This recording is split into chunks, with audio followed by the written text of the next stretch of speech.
is Corazon Aquino? What is her accomplishment and achievement in science and technology? Corazon Aquino was born on January 25, 1933 in Pancay, Tarlac in the Philippines. Her birth name was Maria Corazon Sumulong Cojuangco. Her parents owned a sugar plantation and were one of the richest families in the area. The 6 out of 8 children, Aquino focused on her studies and her Catholic beliefs, and she is popularly known as Cory Aquino, a Filipino politician who served as the 11th President of the Philippines, the first woman to hold that office. The achievement of Cory Aquino in science and economy. During her term, President Corazon Aquino encouraged scientists and inventors to bring the Philippines into the former position as second to only Japan in the field of science and technology. One of the goals of her administration was to achieve the status as being an industrialized country by 2000. The major contributions of science and technology to Philippine nation building are linked to its socio-economic progress and its industrialization. Today, the current state of our country is very low in its capacity to produce local goods for domestic needs as well as in international scientific research publications. Also, what is the role of science and technology in the Philippines?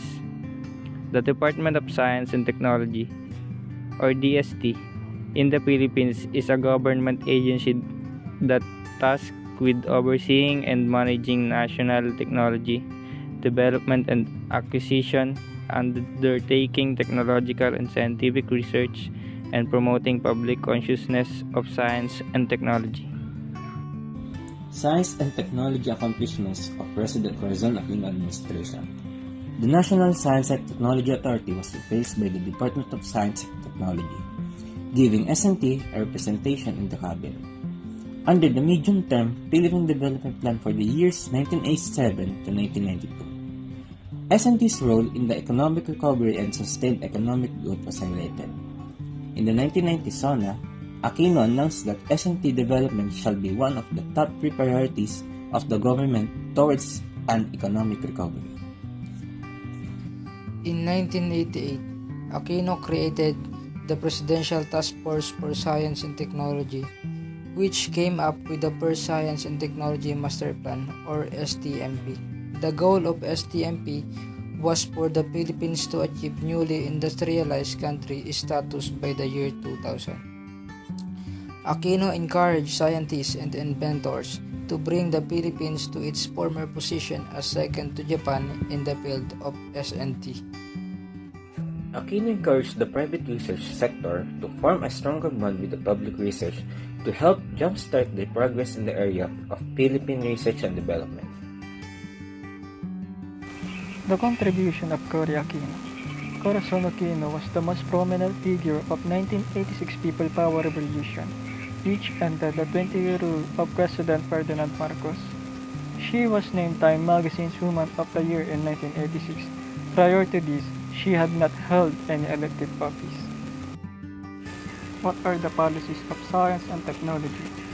Science and technology policy is one of the public policies that promotes appropriate funding to advance scientific and technological research and education, studies the impact of science and technology upon its citizenry, and prescribe regulation if necessary. On July 13, 1988, the President of the Philippines, Corazon Aquino, has made a speech about science and technology.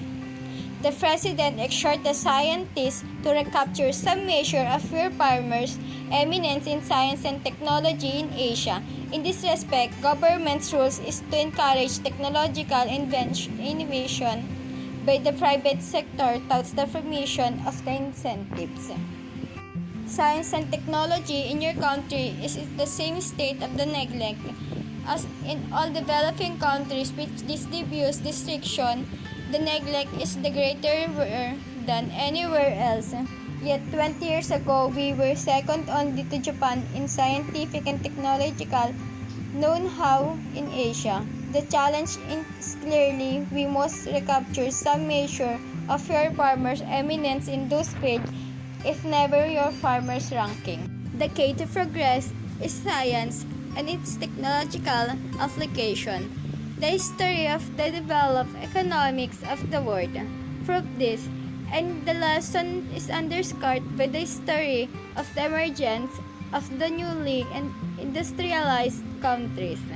In the highly developed countries, 50 to 70% of economic growth is attributable to science and technology, while in newly industrializing countries, it is 45 to 55%.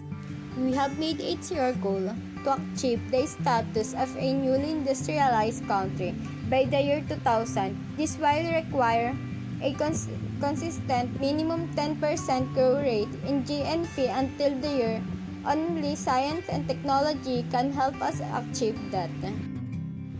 The role of the government is to encourage technological innovation in areas that the private sector finds risky. To encourage such innovation by the private sector touts the formation of the incentives.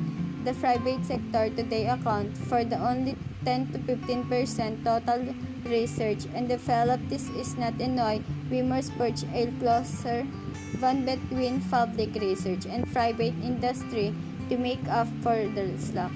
I have asked the Science Secretary to give me a report on the situation of the Philippines R&D, which is recommendation how government can help.